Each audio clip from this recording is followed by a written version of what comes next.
BMS academy में आपका स्वागत है। करता हूं।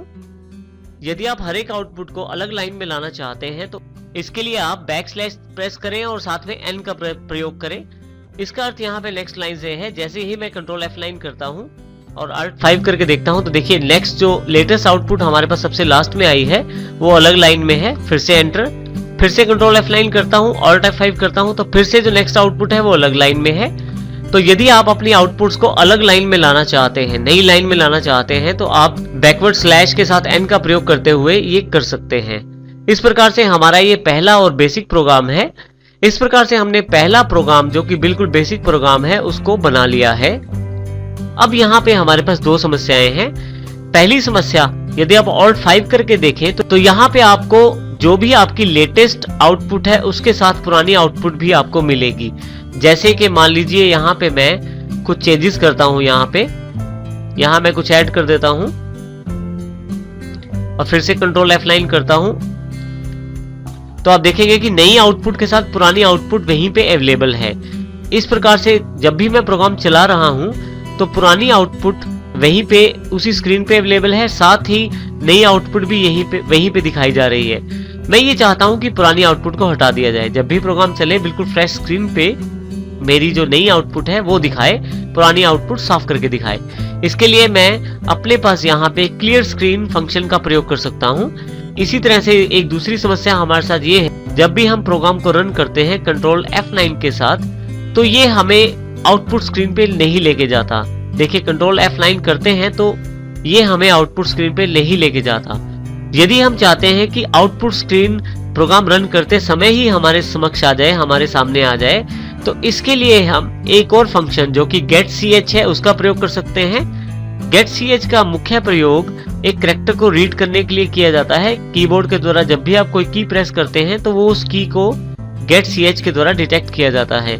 परंतु यहाँ पे प्रैक्टिकली सी लैंग्वेज के प्रोग्राम्स बनाते हैं तो getch का प्रयोग हम कुछ देर के लिए स्क्रीन को रोकने के लिए करते हैं।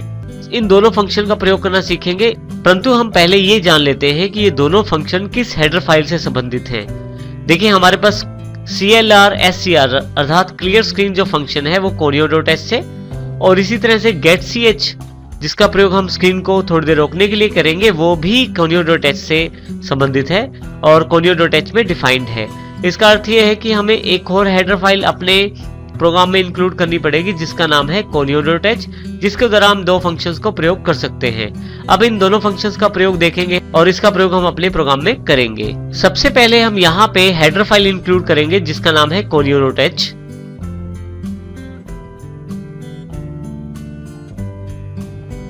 अब हम दोनों फंक्शंस का प्रयोग करना चाहते हैं। देखिए सबसे पहले जो क्लियर स्क्रीन फंक्शन है हम उसको सबसे पहली लाइन बनाएंगे अपने पास यहाँ पे, क्योंकि मैं चाहता हूं कि जब प्रोग्राम चले तो पिछले वाला सारा जो आउटपुट है वो साफ हो जाए स्क्रीन से। तो उसके लिए मैं CLR/SCR टाइप कर देता हूं अर्थात क्लियर स्क्रीन टाइप कर देता हूं और देखिए यहाँ पे फंक्शन का साइन लगा के जो कि ओपन राउंडेड ब्रैकेट और क्लोज राउंडेड ब्रैकेट है, उसके बाद मैंने सेमीकोलन लगा दिया है जो ये बताता है कि मैंने फंक्शन को यहाँ यूज करना है। इस प्रकार मैंने क्लियर स्क्रीन लिख दिया है। अब getch को सबसे लास्ट में मैं शामिल करता हूं। उसका कारण यह है कि बिल्कुल आउटपुट पे जाकर मेरी जो ये स्क्रीन है रुक जाए। ये ध्यान रखिएगा कि getch का जो एक्चुअल प्रयोग रहता है वो कीबोर्ड से कैरेक्टर को रीड करना होता है, परंतु प्रैक्टिकली जब हम प्रोग्रामिंग करते हैं तो हम अपनी स्क्रीन को कुछ देर पॉज करने के लिए, रोकने के लिए या आउटपुट देखने के लिए getch का प्रयोग कर लेते हैं, क्योंकि जब तक हम कीबोर्ड का कोई की प्रेस नहीं करेंगे तब तक हमारा जो आउटपुट स्क्रीन हमारे सामने शो होगा।